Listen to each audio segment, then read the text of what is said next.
نبی علیه الصلاة والسلام فرمایي وایي کله چې بنده په قبر کې کښېښول سي دی د خپلو قریبانو د پښو چپلکې کښارې له اوري چې روان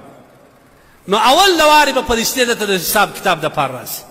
کله چې سر ته ورته ودرېږي یو سپین کالی کس به ورته ودرېږي چې ته نه څه کولی چې د دې خوا سوال جواب وکړې هغه وایي ته بیا څوک یې دی به په جواب کې ورته وایي زه د ده لمونځ ومه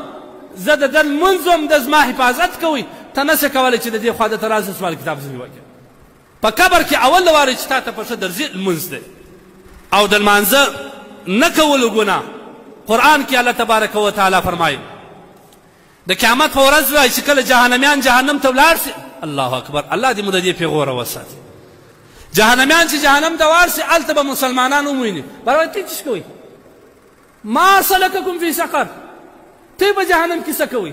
تی خو هلته د اسلام دعوې هم کولې تاسو خو هلته غټې غټې دعوې هم کولې تی څه کوئ دې به څه ورته وایي لم نکو من المصلین موږ خو لمونځونه نه کول هلته لم نکو من المصلین موږ خو د لمونځګزاره څخه نه وو موږ لمونځونه نه کول په دنیا کې ځکه الله تبارک وتعالی دا عذاب راکوي حدیث کې راځي نبی علیه الصلاة والسلام فرمایي والذي نفسي بيده زما دې قسم په هغه رب وي چې زما روح د ده په قبضه کې دي زما زړه دا وغواړي چې زه راولاړ سم صحابه ورته هم بوټي راجمع کړه بیا مؤذن ته هم اذان وکړه بیا یو کس ته هم امامت وکړه چې جومات ودرېږي زه پر دا کورو راسم سم هغه کسان چې په ګپ اخته دي د هغسې بې عذره په جومات څخه د دوی څه تېر سوی دي په کورو کې سره ناست دي په موبایلانو اخته دي په ګپ اخته دي د الله رسول صلی الله علیه وسلم دوی او د دوی کور ټول په دا اور کې وسوسوي حال دا وګورئ واورئ زموږ نبي دومره رحمدله نبي و دومره مشفقه نبي و چې در ننه پورې ابو جهل چې څومره رسول الله صلی الله علیه وسلم وزیروي عتبه شیبه چې نبي علیه الصلاة والسلام یې څومره وزیروي نبي علیه الصلاة والسلام شرع نه ده ورته کړې لیکن هغه کس چې لمونځونه نه کوي هغه ته رسول الله صلی الله علیه وسلم شرع کړې هغه کافران هغه بدبختان چې رسول الله صلی الله علیه وسلم پر سر باندې لرې ورکښېښوي خفه یې کوي د ده مبارک په غاړه کې هغه د خفه کېدو اثرات معلوم شول خو رسول الله صلی الله علیه وسلم د هدایت دعا ورته کړې ده په طایف کې نبي علیه الصلاة والسلام یې په وینو رنګید کړي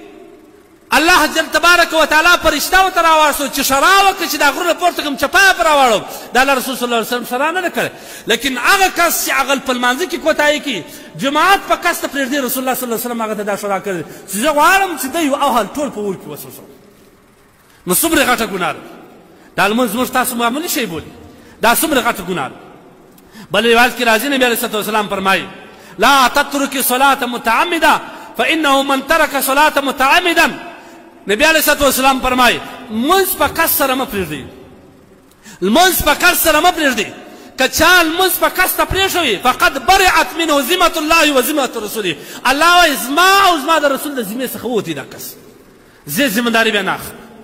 دا نن ځوانانو ته دې وګورئ دا پیغام ورسوي خپل انډولانو ته چې په کس سره لمونځ پرېښول څومره بل روایت کې راځي که چا په کس سره لمونځ پرېښوي الله تبارک وتعالی حضور ته به دی پیښي په داسې حال کې چې الله به دته په قهر باندې وي الله تبارک وتعالی به دته په غضب کې وي